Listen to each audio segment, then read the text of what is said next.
शेतकऱ्यांसाठी सुवर्ण संधी. सुजल ॲग्रो, नाना मास्टर नगर, कर्जत येथे power tiller, power weeder, brush cutter, फवारणी पंप यांसारखी शेती उपयुक्त अवजारे उत्तम क्वालिटी आणि वाजवी किमतीत उपलब्ध. VST शक्ती आणि किसान क्राफ्ट कंपनीचे अधिकृत विक्रेते. शासकीय अनुदानास पात्र. आजच सुजल ॲग्रो, नाना मास्टर नगर येथे भेट द्या आणि आपल्याला आवश्यक असलेली शेती उपयुक्त अवजारे खरेदी करा. संपर्क 9665989111 8625060787. नमस्कार, मी विकास मिरगणे. विकासनामा या डिजिटल प्लॅटफॉर्ममध्ये आपलं सर्वांचं स्वागत. चर्चा करतो नेरळच्या राजकारणासंदर्भामध्ये.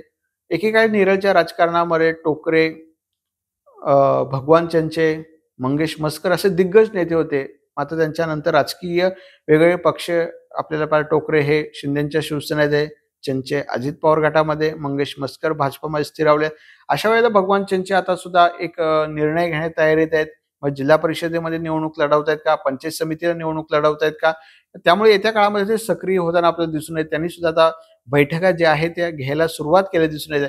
भगवान चंचे हे कार्यसम्राट म्हणून त्यांची नेरळ ग्रामपंचायतीमध्ये ओळख होते. सरपंच म्हणून त्यांच्या त्या काळामध्ये काम करणारा म्हणून, नेता म्हणून त्यावेळेला त्यांना प्रभाव करता आला. कारण पाणी पुरवठा असेल, 5 कोटीचा निधी त्यावेळेला त्यांच्या माध्यमातून आणि विकास कामं अनेक करण्याचं त्यावेळेला महत्वपूर्ण कामं केले. नेरळचे अनेक रस्ते त्यावेळेला भगवान चंचेंच्या कारकिर्दीमध्ये झालेले आहेत. त्यामुळे विकास कामाच्या जोरावर त्यावेळेला सफाई कर्मचाऱ्यांचे पगार वेळेवर होत होते, आता वेळेवर होत नाहीयेत. अशा अनुषंगाने आता भगवान चंचे जे आहेत जिल्हा परिषदेमध्ये स्वप्न भंगल्यामुळे आता मग पंचायत समितीला निवडणुकीमध्ये उभे राहतात का, हे पाहणं महत्वाचं ठरणार आहे. त्यामुळे भगवान चंचे येत्या काळामध्ये काय भूमिका घेत आहेत.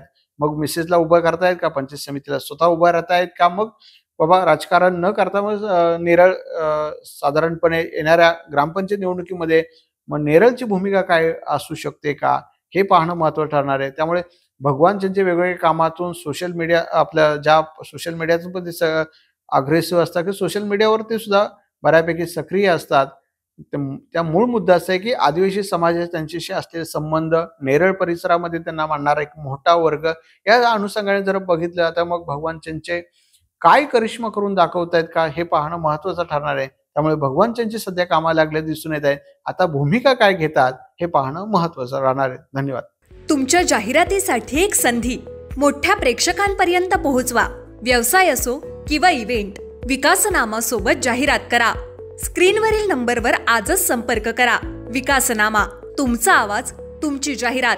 तसंच विकासनामाला सबस्क्राईब करा आणि अपडेटेड रहा.